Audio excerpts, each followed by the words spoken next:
व समाजसेवक श्री दत्ताअण्णा सुरवसे यांच्या दातृत्वातून ऊसतोडी कामगारांना एक 300 ब्लँकेटचं वाटप या ठिकाणी आज होणार आहे।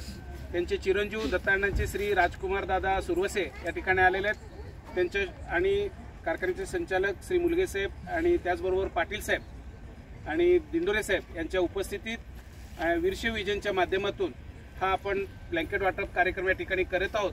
त्याचा सर्व यातील ऊसतोडी कामगारांनी लाभ घ्यावा अशी मी या ठिकाणी विनंती करतो आणि दादांना विनंती करतो की प्रातिनिधिक स्वरूपात एक 5 कामगार कुटुंबांना आपण इथे देणार आहे दादांच्या हस्ते आणि बाकीचे संचालक पाटील साहेबांच्या हस्ते। नंतरचे जे सगळे ब्लँकेट आहेत ते कारखान्याचा जो स्टाफ आहे शेतकी विभागाचा तो तुम्हाला प्रत्येकच्या तुमच्या घरापर्यंत कुटुंबापर्यंत आणून देणार आहे। एका